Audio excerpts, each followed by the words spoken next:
teman-teman udah tahu juga, semalam itu batas akhir pendaftaran pilkada. Pendaftaran sudah ditutup. Dan di Jakarta ada satu yang dicalonkan oleh 15 partai, lalu ada satu yang dicalonkan oleh satu partai, dan ada lagi satu yang disebut independen. Dan saya tidak termasuk di dalamnya. Jadi dengan begitu maka udah final ya, bahwa saya tidak ikut di dalam kontestasi Pilgub di Jakarta tahun 2024 ini. Dan kemarin juga sebetulnya kita menerima undangan, tawaran untuk ikut dalam kontestasi Pilgub Jawa Barat.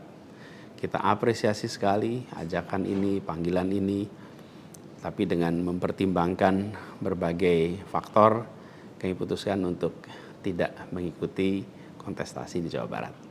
Nah, saya ingin sampaikan beberapa poin respon singkat atas situasi yang saat ini sedang terjadi. Pertama, saya ingin sampaikan terima kasih. Terima kasih banyak kepada semuanya yang selama 1,5 tahun ini, hampir 2 tahun, ikut mendukung perjuangan yang luar biasa di jalur Pilpres, Pilgub, sampai dengan titik ini. Gak bisa saya sebut satu persatu, terlalu banyak. Tapi yang jelas semua yang terlibat adalah pejuang yang luar biasa, yang membuat perjuangan besar ini terasa jadi ringan, terasa jadi bermakna. Dan semoga Allah SWT, Tuhan yang Maha Kuasa, jadikan perjuangan kemarin sebagai catatan amal untuk kita semua. Dan insya Allah kita terus berjuang untuk tujuan yang sama ke depan. Kita selalu bicara tentang kesetaraan, keadilan, kesamaan kesempatan, keinginan untuk Indonesia yang lebih adil, lebih maju, lebih sejahtera buat semuanya. Nah, dalam itu juga, jadi 2 tahun terakhir ini ketika kami keliling, berkampanye, menemukan begitu banyak hikmah, pelajaran yang luar biasa. Saya berkeliling lebih dari 130 kota dan berjumpa dengan begitu banyak yang setiap jabat tangan bukan basa-basi. Jabat tangan dengan penuh rasa, sepenuh hati. Dan eratnya jabat tangan mencerminkan semangat yang menggelora di dadanya. Ada yang pelukan, ada yang jabat erat, ada yang pegang tangan. Dan semua adalah ungkapan keinginan untuk Indonesia lebih baik. Banyak sekali cerita-cerita dalam interaksi itu yang tidak mungkin terlupakan. Apalagi kalau lihat teman-teman muda. Masya Allah, luar biasa. Kiprah anak muda di dalam proses kampanye kemarin itu membuat kita makin optimis. Kenapa makin optimis? Karena kita punya stok anak-anak muda yang mau bekerja melampaui sekedar kepentingan dirinya, pribadinya. Ini kita masih di bulan peringatan kemerdekaan ya. Di bulan kemerdekaan ini kita memperingati perjuangan para pendiri bangsa yang pada waktu itu banyak sekali yang masih muda-muda. Jadi ketika lihat anak-anak muda yang kemarin terlibat, rasanya dan makin yakin kita masih punya stok pejuang yang amat banyak.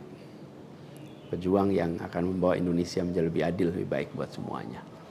Jadi perjalanan ini memberikan optimisme yang sangat besar. Dan rasa optimisme ini makin tumbuh melihat berbagai elemen masyarakat sejak minggu lalu yang turun langsung mengawal keputusan MK dan mendorong tegaknya amanat reformasi yang memang kenyataannya ini, sayangnya ini, banyak dihadapi dengan cara yang represif dan berlebihan. Anak-anak muda cedera, luka di saat mereka datang untuk ikut mengirimkan pesan kami ingin mengawal konstitusi. Kami ingin meluruskan usaha pembengkokan atas konstitusi. Karena itu hadapi juga dengan rasa cinta sebagai saudara sebangsa. Ini sangat disesali dan ini tidak boleh berulang lagi. Tapi bukan anak-anak muda, jangan pernah gentar. Jangan pernah mundur. Insyaallah jadi catatan untuk diceritakan dengan rasa bangga. Ketika Indonesia konstitusinya terancam, maka anak muda tidak diam. Anak muda terlibat. Dan banyak juga generasi-generasi lebih senior yang memilih terlibat walaupun secara usia sudah senior. Dan gerakan ini juga jelas memberikan hasil. Apa yang terjadi? Putusan MK tetap tegak. DPR dan KPU harus mengikuti. Dan di banyak daerah ada calon-calon yang diinginkan publik yang tadinya ditutup jalannya, kemudian terbuka. Kenapa? Karena elitnya dipaksa oleh konstitusi untuk memberikan jalan.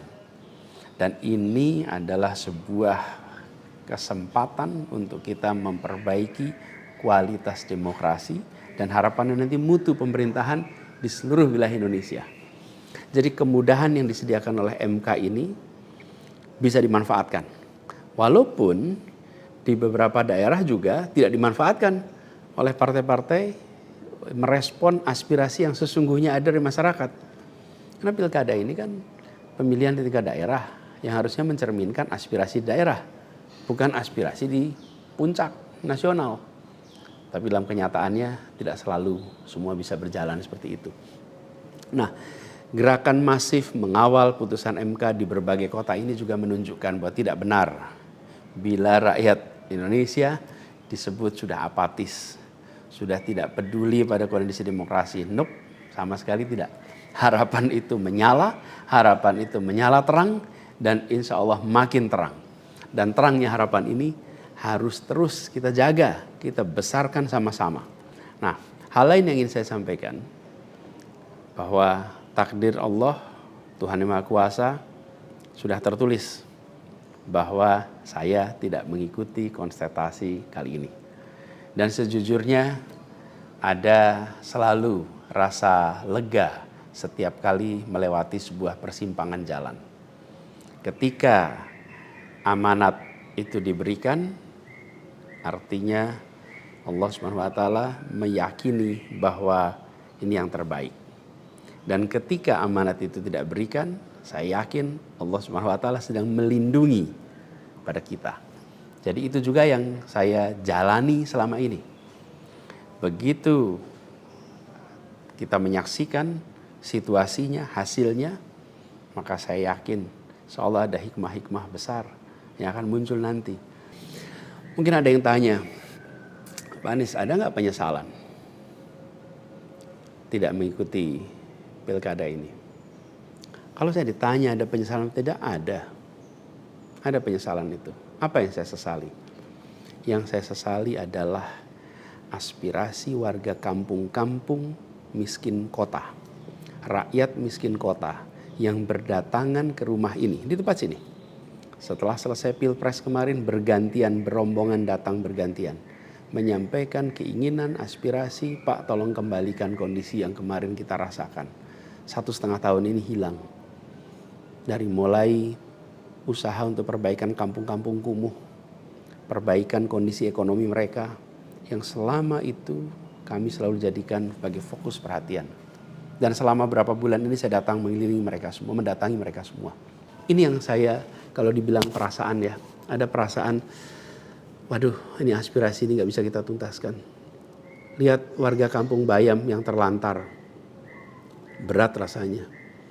Lihat kampung-kampung yang setiap kali kita datang, Pak tolong ini dituntaskan, berat rasanya kalau mereka tidak bisa mendapatkan penuntasan atas usaha meningkatkan kesejahteraannya.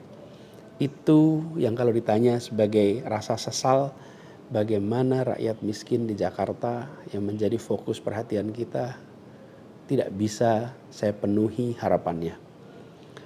Para saudara-saudara semua, warga kampung di Jakarta, rakyat miskin kota, saya minta maaf karena tidak bisa membantu melalui jalan pemegang kewenangan, pembuat kebijakan. Tapi bukan berarti perjuangan kita berhenti dan bukan berarti ikhtiar kita selesai di sini, enggak. Dengan cara lain nanti kita sama-sama berjuang untuk bisa memperbaiki kondisi rakyat miskin kota yang saat ini sedang menghadapi tantangan yang besar.